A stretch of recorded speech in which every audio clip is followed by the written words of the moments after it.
Hi, I'm Bill, and welcome to the Theater of Memory. Today, we are coming to you from the gossip desk at the Theater of Memory under the watchful gaze of our gracious lady.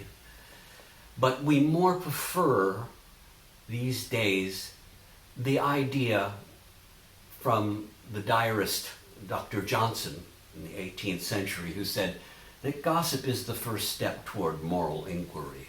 So let it be in that spirit that we move forward. The original name of this episode was Touching the Purple. And I sort of scrapped that because people seem to think it meant examining a bruise or groping in a box of Crayolas or something. But it didn't. It harkened back to a time when Ronald Reagan was in the White House, and his people considered and spoke of any citizen interaction with the president as touching the purple. And this harkens back to a still further time when the dye purple was so expensive that only the ultra-rich could afford it. It came from a member of the Murex family called the purple dye Murex, and each shell had just a little squirt of this purple dye, so it took a lot to make the cloth that looked the most regal. And it was most regal because only the ultra-rich had it. So that's why it was called Touching the Purple. And previously to that, Richard Nixon's people had floated a new uniform for the White House that looked more like palace guards. That didn't fly. So I'm holding this gold and jeweled scepter to remind me to say that this device of gold and jewels derives from the cudgel that was originally used by people in authority to enforce that authority. It is a device that has been forgotten as a means to batter one's constituents, but if the truth be told, I think that social position and immense wealth still hold a cudgel. That said, that's gone for now. Let's get to the gossip. Okay, it's Harry and Meghan. I mean, hands down, they're the ones. We love royal gossip, and Harry and Meghan are the ones right now who are the ne plus ultra of gossip. Here's the stamp of Harry and Meghan, nice people who met while doing philanthropic work in Africa. Well, they hit it off. They had the same spiritual affinities and desires to help, and they fell in love. Harry was ironically named the Duke of Sussex by his mother Elizabeth. And although I could not afford a Harry or Meghan signature, one that's going from for about a sixth of the cost is the original Duke of Sussex, who was the sixth son of George III. And not a ne'er-do-well, but somebody who didn't like to play the royal game.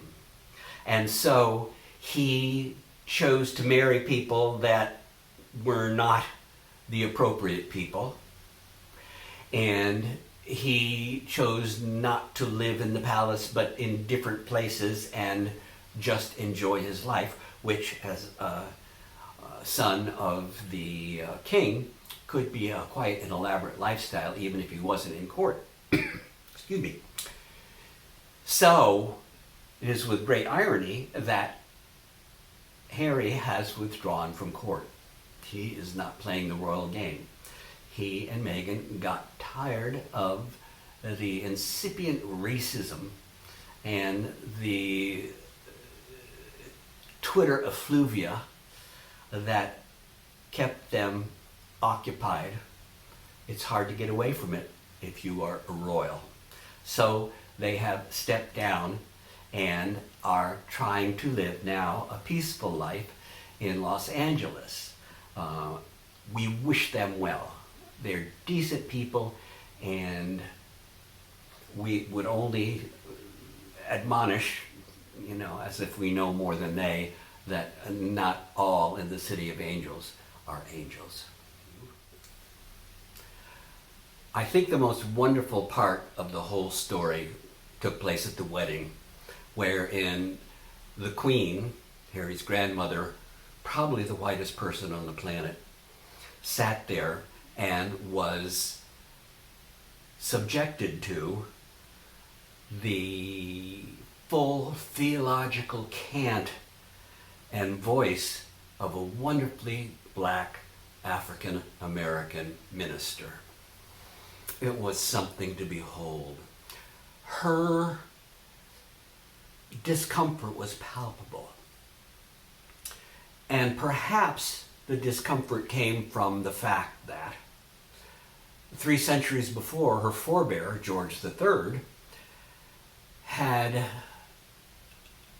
been not the originator, but certainly the prime beneficiary of the slave trade, because it was Liverpool that was the chief funding source and the financial beneficiary of this whole slave trade that went on as these people sent slaves to New England, New Jersey, New York, Queen Mary Land, King Georgia, and North and South Carolina, named for Carolus, which is Charles. So here we come, and here is this man now in the pulpit, a place created to convey a moral superiority, and he is doing it in only the way a black Southern preacher can do it. It was just wonderful.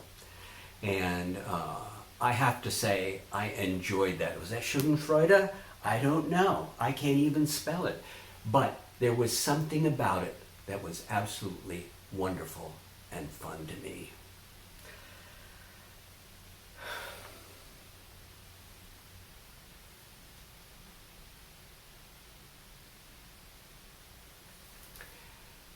But for real drama and gossip in this royal family in the 20th century, it would have to be King Edward VIII.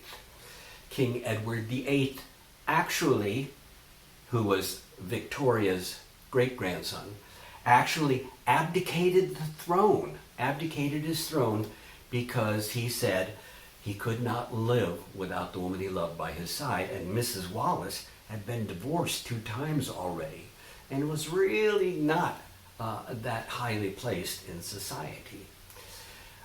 In this picture of him, you can see that he is absolutely besotted with her.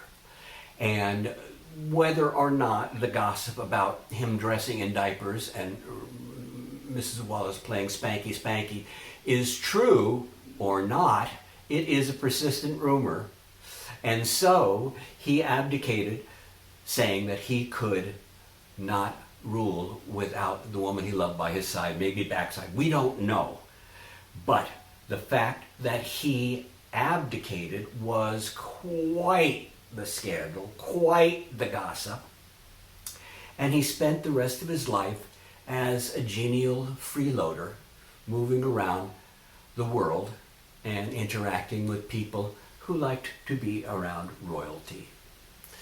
Now, when you see these pictures of him, sometimes you say, in the terminology of the British genealogist, dangerously inbred.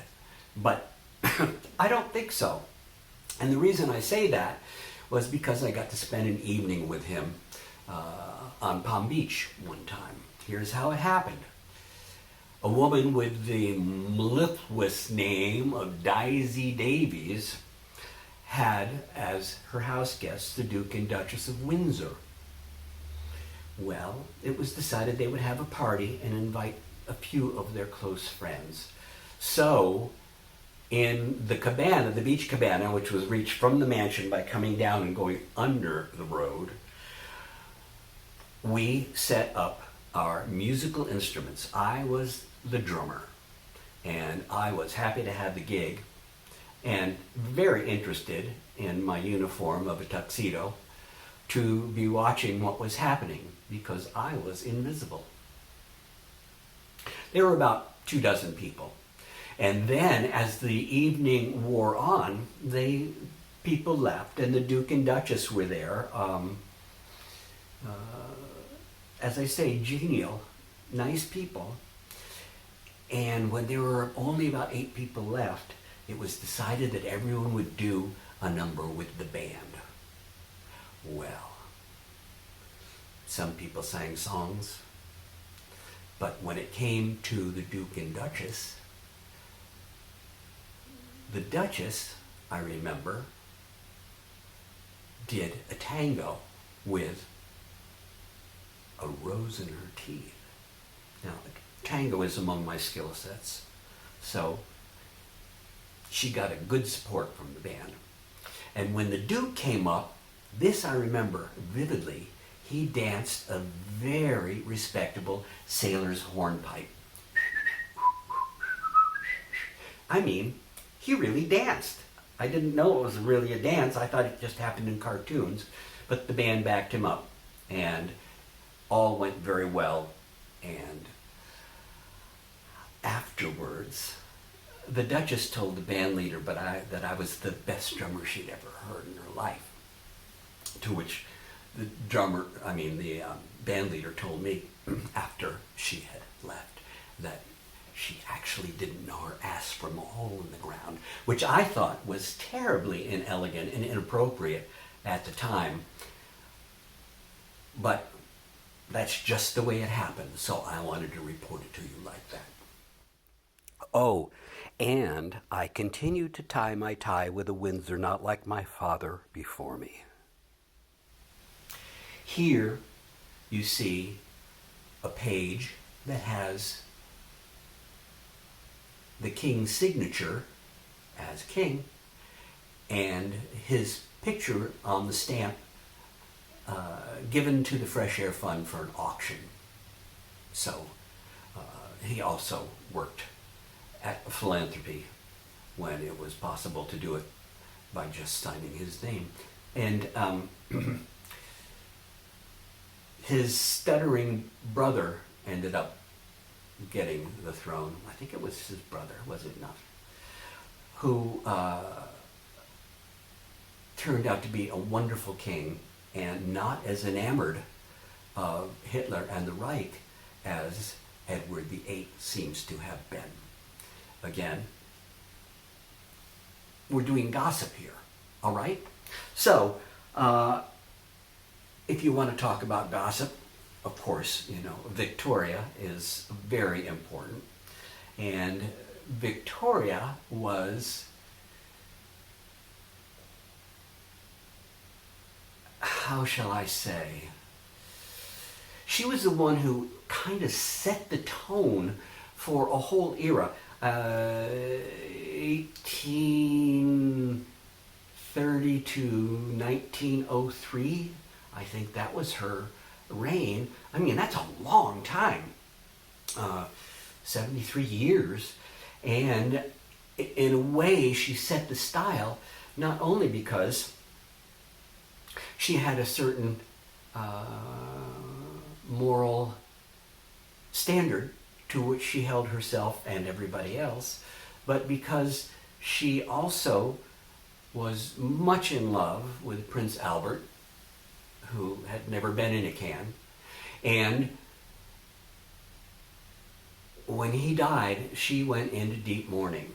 Now here are some pictures, and I think I got these at a garage sale in a cigar box, but I believe them to all be her because the young ones look like Emily Blunt, so it makes sense to me.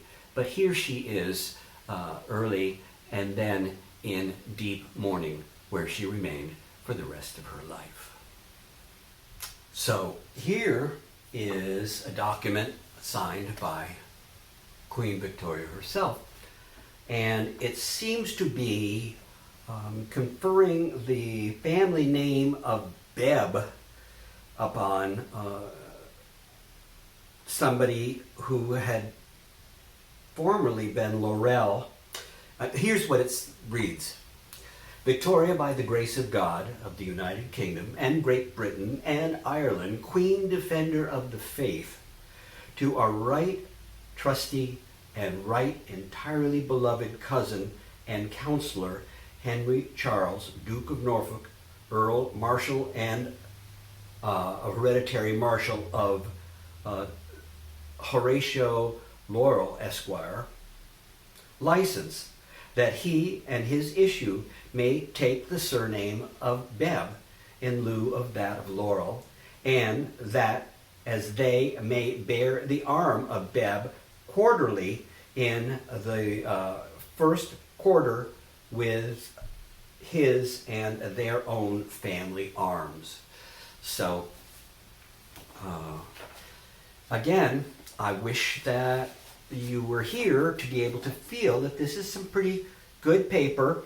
It has the documentary stamps on it, which meant somebody paid to have it registered, and it's dated 8/6/30, it looks like. Can that be? How early is that? That is fairly early. Let me see if that is the case. 1850, okay. That seemed a little early to me. Anyway, I think this would be the time that I would tell you that I did not buy all of these. Let me tell you how it happened. Some years ago, I worked for a man in San Francisco, Steve Walton. Steve's great-great-great-great-grandfather was George Walton, who was a signer of the Declaration of Independence. One of his great-great-great-great uncles was Edward Bates, who was the Attorney General for Abraham Lincoln. Catherine Lee Bates, one of the wrote America the Beautiful. So he had an interesting family. And I said, you know, there are documents available. Let me be your archivist and I'll put something together for you.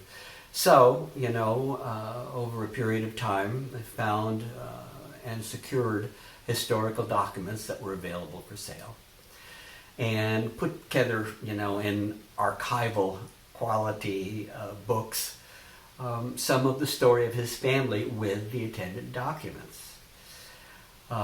Later, when he died, I found that he had given that to a person of his line, but all his royalty autographs, which I didn't even know he had been collecting as we had learned how to do this, all of the royalty autographs came to me.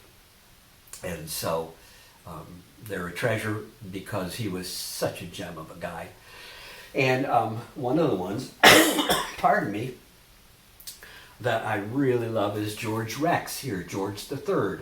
Again, he was the third great-grandfather of Elizabeth, grandmother of Harry. So this one I get a big kick out of just because of its content. It is from 1796, and it was at a time when France and England have always sort of been at odds, even though, you know, the English, after the Battle of Hastings in 1066, continued, the upper class, to speak French for hundreds of years. They were political and economic rivals. And that being the case, the time came when the king felt as if too much of their wealth was somehow going to France for French goods and stuff like that. And so he put, what do they call it? Banned the transfer of money. And so, if you were going to try to transfer money, you had to get a license to transfer money to France. And that's what this document is. It is Edwin Wallen Shepherd of Lincoln's Inn requests a license to transfer to one Lady Style, now residing in Marquise, France. This document is necessary due to pre-existing laws that bans the transfer of money or effects from England to France. So, Lady Style needed some cash in Marquise, France. So that's a fun one. I like that. And here's how it goes, too. These have been kings and princes so far, and there are, heaven knows, a lot of them on the planet. But there's also minor royalty. And it would do to show you now the Hutchinson coat of arms. Here it is. And even though it seems to have a cockatrice on his head, he's not looking at you. Only the highest royalty can have the helmet looking at you. If it's canted to the side, you can see what degree of royalty they are by how far to the side they are looking.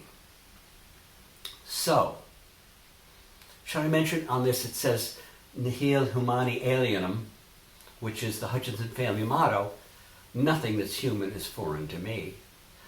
And then in 1726, I believe, a William Hutchinson came to live in Boston, or Massachusetts anyway, in the fall, the autumn, which in New England could be brutal. And so he changed the family motto to Nihil Humano, Fortiter Gerit Crucium, which means vaguely, bravely into the suffering. It wasn't a real motto, he kind of made it up. But then, when I realized that sometime back, that he could do that, well, I thought, well, why William Hutchinson can't do that now? He can do it now. So I did it. And I changed our family motto to Esse qua esse sub bonum est, which translate, and it's a really is a phrase, a Latin phrase, being as being is so good. And it's kind of a meditator joke that nobody ever laughs at, but I just thought it was part of the story here. Another part of the story has to be that when I went to Ireland to discover my legacy from antiquity and trace my family, and this is before Alexalian roots, I went into Dublin, into the genealogical society. And I had come armed with this crest and the paperwork from my Nana's quest in 1937, where this crest had been taken from Burke's Armory. So I thought, well, that's a good place to start. So I came up to the desk, and they were all very sweet people. And I said, now, I'm tracing my lineage, and I would like to look into the Burke's Armory. And they said, yeah, now, sir, it'd be right over there. And so I walked over and started looking, and one of the other people in the place kind of came over and sidled up to me and says, hey now, sir, if there's a possibility that you're descended from commoners, we have Burke's Commoners right over there. And I thought, oh, right. My great-grandfather came over in the potato famine. He was probably a commoner. So I am an everyman. I am fortunately living in America that is based upon the dignity and sovereignty of the individual. We'll see how long that lasts, but that's what it is. That's why I'm proud to be here. So anyway, there are lesser nobility that are of some interest, and it's fun because let me just show you, for instance, here is one, and I knew of the Duc de Mayenne, Le Duc de Mayenne, long before I ever had this in my possession, because he was one of the slimy pretenders to the throne in the Alexandre Dumas books, you know, Count of Monte Cristo and Chico the Jester and everything. So I already knew this guy. I knew him in fiction, and I would assume that Alexandre Dumas, père, not his son, fils, was taking this from gossip that was still extant when he was writing these stories. But anyway, this is the Duc de Mayenne. You can see it's done in a secretarial hand, and it's sort of medieval in its script, and except at the bottom, and it's dated 1620. Here's one that's dated 1660 that's in a very medieval looking hand, but this is Claude de Lorraine, the Duc d'Aumale, and it's conferring something on somebody. And here's one that's, you know, and again, all this is so much more fun if you're in the room and able to take these out of the Mylar envelopes, which protect them, and actually hold them in your hands and feel the tooth of this really great paper. All of this was way before the advent of the pulp method, and so this paper holds up very well. But I like this one because this is Charles de Lorraine, who, I'll show you this, and it is actually saying that he will go to court to obtain compensation for this gentleman's two sons just recently lost in battle. But this man, Charles de Lorraine, appears in the fiction of Dan Brown as one of the people in the Da Vinci Code that holds the secret to the succession of the heirs of Jesus and Mary Magdalene. So, must have been an upright guy, right? One of my faves, for sure, is this one. That is from Isabella Nassau, Countess of Arlington, wife of Henry Bennet, 1st Earl of Arlington. And it's in French, as often happens, and is writing to her nephew, I think. My Lord Duke, although I don't like to bother you, I can't help begging you very humbly to consider Madame Perrine, whose condition is very grave. She's a person of high spirit and great merit. She had a fortune in France that she sacrificed for her religion and is now here and starving. She has no income or resource if you don't give her a pension. I can assure you, my Lord Duke, that no one deserves it more than this person. Her friends and myself would be grateful if you could help her and pull me out of that pain. I don't hope that you would honor me by writing me, but let me know through blank if you acted upon my request, and if you do so, would deeply please me, your humble servant and very affectionate aunt, I, Arlington.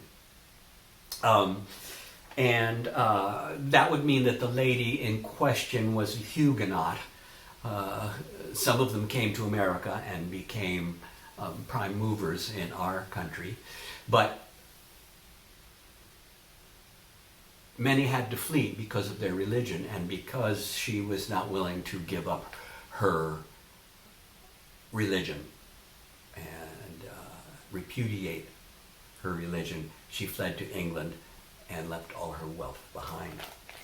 I think Isabella the Countess of Arlington, is very interesting as well because she married Henry Bennett, who later became the Earl of Arlington in 1666. But her portrait was commissioned to celebrate her marriage, and she became prominent in the court of Charles II with her husband, and was influential in promoting mistresses as tokens of political alliance, which I think is a very interesting and gossipy thing. Anyway, Charles II, you remember him. He was the Restoration, the one that happened after Cromwell was ousted. Cromwell had come in with the Puritans and beheaded Charles I, and to add insult to injury, went to the paper factories, the paper mills, and scraped the screen of the crown that became the watermark and put in the hat of Muckle John, the king's jester, and that paper became known as fool's cap and is still called that to this day. Gossip? Mm-hmm. Of course, we had no royalty in America. That's the way it works. John Hancock wanted to be the king. Washington was chosen. He said, no kings, just people. But it is of great interest to me that of all the presidents of the United States, the one who had the most royal blood in him coursing through his veins was one that we know as W. W's mom, Barb, and father, H.W., both came from royal lines, and so W became the one who was actually the most royal of any of our presidents. It brings to mind, of course, the genealogical British phrase, dangerously inbred, but I don't think that's fair. Still, for me, the royalty of America happened in the time of Camelot. And by that, I mean the early days of JFK and Jackie. Jack was the son of a bootlegger. Jackie was the daughter of a stockbroker. But still, there was a cultural literacy and just a civilizational something that came with them. Here are some pictures of them from that early time, from a book called Dawn of Camelot. Actually, it's not from the book. These were proofs taken by the photographer and sent to Rose Kennedy on Palm Beach. It happened that one of the grandchildren started taking drugs and had quite a problem. He'd had trauma in his life. He's a wonderful person now. I won't mention his name. However, he took these and I think some silverware to a pawn shop in Boynton where I happened to work one summer, and when I discovered them on the shelf, I decided that there was no way to return them to Rose, so I might as well get them for myself, which I did, and I have them to this day. They are the ones who exemplify to me the height of civilization in the United States of America. And so,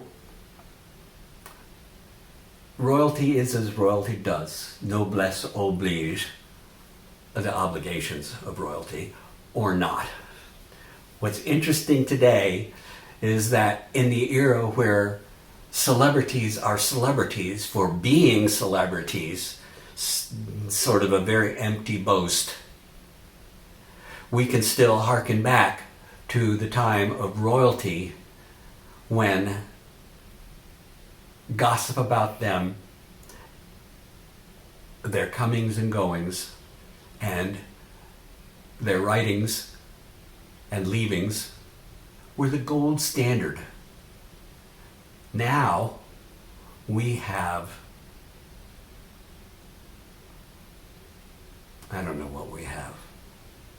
All I know is in America, it's based on the individual, our individual sovereignty. And I celebrate that a lot more than I celebrate the royalty that's in the archives at the Theater of Memory. Hope you have a wonderful day. Go ahead, be sovereign. Be the individual you are. So long for now.